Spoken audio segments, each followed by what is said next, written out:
Therefore, take no thought, saying, what shall we eat? Or, what shall we drink? Or, wherewithal shall we be clothed? Matthew chapter 6, verse 31. Therefore, take no thought. Don't worry. Don't worry. Therefore, take no thought. Saying, don't worry about don't worry about thinking where you will get your food to eat. Where will you get your food to drink?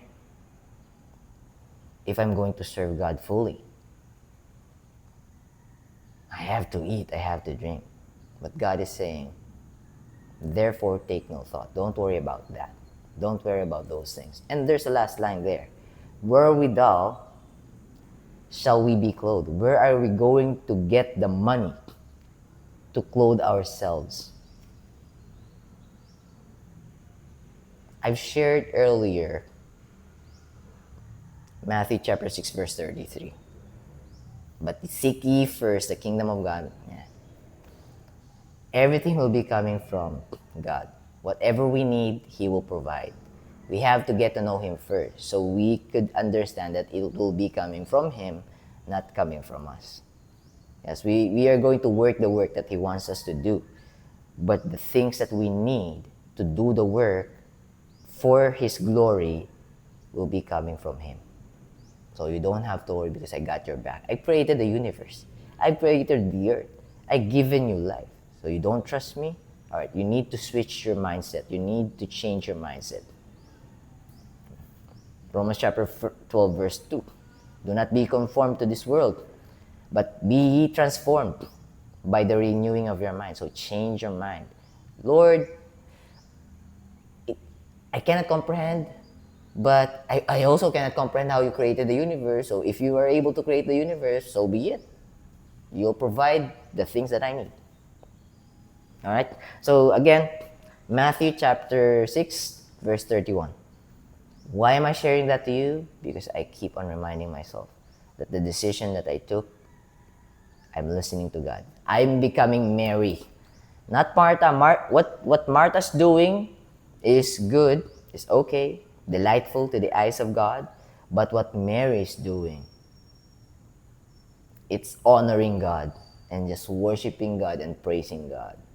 And just in awe and amazement of how powerful and loving and just God is. Alright. Babasa po tayo. Mateo chapter 22. Mateo kapitulo 22, versikulo 23 hanggang 33. Papasok po ako sa ALS. So, alas 8 yung pasok ko, 7:32 na. So, upload ko pa to. So, basahin ko na po. 10 verse yata ito or 11. Ang title, ang katanungan tungkol sa muling pagkabuhay.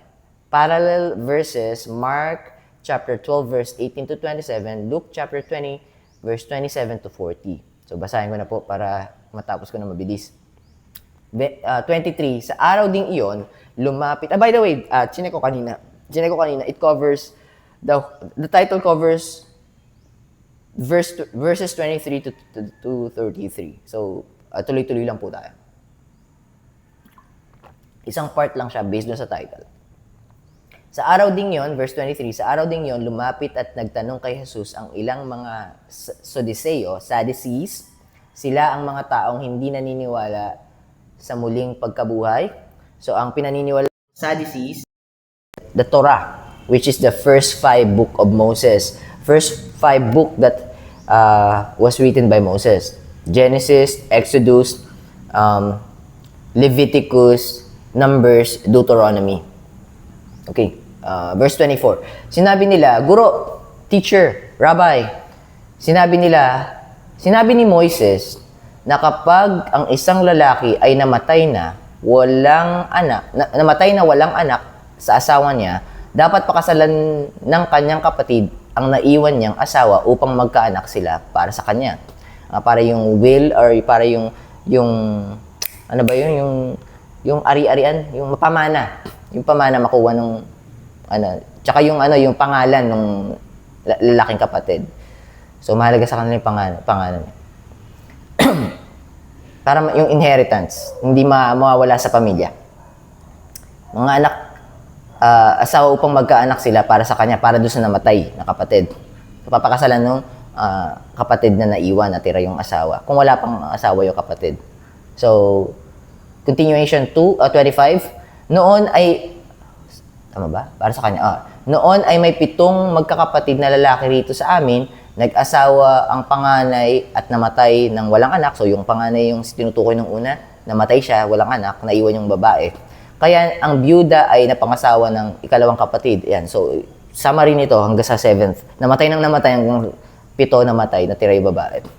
So, pero, basahin ko po ulit. Kaya ang byuda ay napangasawa ng ikalawang kapatid, 26, ngunit namatay din siya sa nawala silang anak, meaning yung pangalawang kapatid, medyo unfortunate, namatay din siya, walang anak. Ganon din ang nangyari sa ikatlo hanggang sa ikapitong kapatid. Verse 27, at kinalauna namatay din ang babae. So lahat sila, napangasawa ng babae, yung 7 magkakapatid, di sila nagkaanak, tapos lahat na sila nag-pass away. So 28, ngayon, sa araw ng muling pagkabuhay ng mga patay, sino po sa 7, remember, Sadducee nagtatanong dito, ibig sabihin, coming from the place of mockery. Kasi hindi nga sila naniniwala sa resurrection. Kasi five books of Moses, yun lang yung pinaniniwalaan nila. From Joshua to Malakay, Judges yata yung sabi ko dati, from Joshua to Malakay, hindi sila naniniwala doon. Pero Pharisees, tsaka yung mga scribes, tsaka lawyers, naniniwala sila sa Old Testament. Sa Old Testament, Tanakh, lahat yun kasama. Sa Sadducees, Torah lang, yung first 5 books lang. Alright.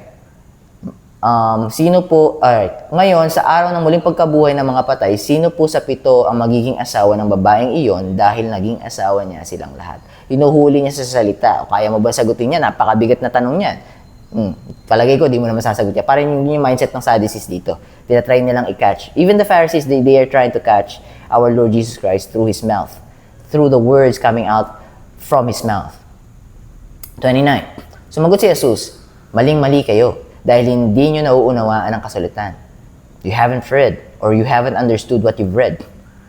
Hindi nyo nauunawaan ang kasulatan at ang kapangyarihan ng Diyos. 30, sapagkat sa muling pagkabuhay, hindi na mag-aasawa ang mga tao. Magiging tulad sila ng mga anghel sa langit.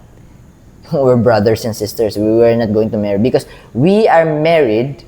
We are the bride of God. That ends there. So, ibig sabihin, hindi tayo mag-aasawan sa langit. Magkakapatid tayo sa langit. Nagmamahalan tayo as magkakapatid. And we're angels. Mamumuhay tayo ng mga anghel sa langit. Yan. Magiging tulad sila ng mga anghel sa langit. Alright. 31. Tungkol naman sa muling pagkabuhay, hindi ba ninyo nabasa sa kasulatan ang sinabi ng Diyos sa inyo? Sinabi ng Diyos, sinabi niya, 32, ako ang Diyos ni Abraham, Diyos ni Isaac, at Diyos ni Jacob. Binabanggit pangalan ng mga tao. Hindi siya Diyos ng mga patay, kundi ng mga buhay. Alright, 33. Malalim po yun, Malalim yun. Nang marinig ito ng mga tao, namangha sila sa kanyang pagtuturo. So, nanalify yung tanong. Nabaliwala yung tanong. Uhulihin niyo ako. Ito, totoong sagot dyan. Ako pa tatanungin niyo, ako nga nag-create ng lahat. All things were made by Him, and without Him, not anything made that was made. John chapter 1, verse 3. John chapter 1, verse 1, in the beginning was the Word, and the Word was with God, and the Word was God. John chapter 1, verse 2, the same, the Word, yung word sa Koine Greek, sa common Greek language, logos. And the logos, and the same, and the Word, is in the beginning with God. Tapos yun na yun, yung verse. All things were made by Him. Meaning, all things were made by God. Were created by God. All things were made by Him. By the Word of God. And without Him, not anything made that was made. In Him was life. And the life was the light of men. Genesis chapter 1 verse 3. God said, let there be light. John chapter 1 verse 4. In Him was life. And the life was the light of men. In Him was life, and the life was the light of men. And the light shineth on darkness, and the darkness comprehended it not. So what does it mean? The Word created everything. Now who's the Word?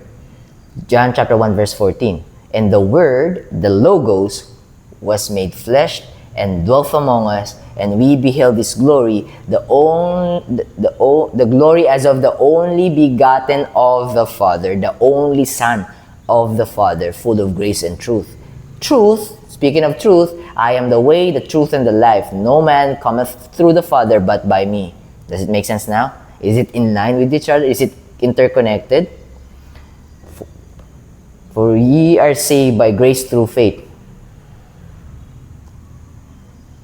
For ye are saved by grace through faith, not of yourselves. It is the gift of God, not of works, lest any man should boast. Ephesians chapter 2, verse 8 and 9. And we, verse 10, and we are his workmanship, created in Christ Jesus for good work, for God's good work. We are doing our good works because we are saved. We are not being obedient, we're not following the commandment of God to be saved, but because we're saved. Faith alone produces fruits, not faith plus works equals salvation. No, faith alone equals salvation, and that faith that saved us will produce fruits. So that there's a bigger difference between the two. Anyways, nalalayo ako. Yun naman po yung ating binasa ngayon. Matthew chapter 22, verse 23 to 33. And medyo may surface level message, kitang-kita, tas may deeper meaning din. So, medyo magto 12 minutes na. Kita na lang tayo bukas, babasa po ulit tayo. So, God bless you guys. Keep safe. I'll be seeing you tomorrow. Bye for now.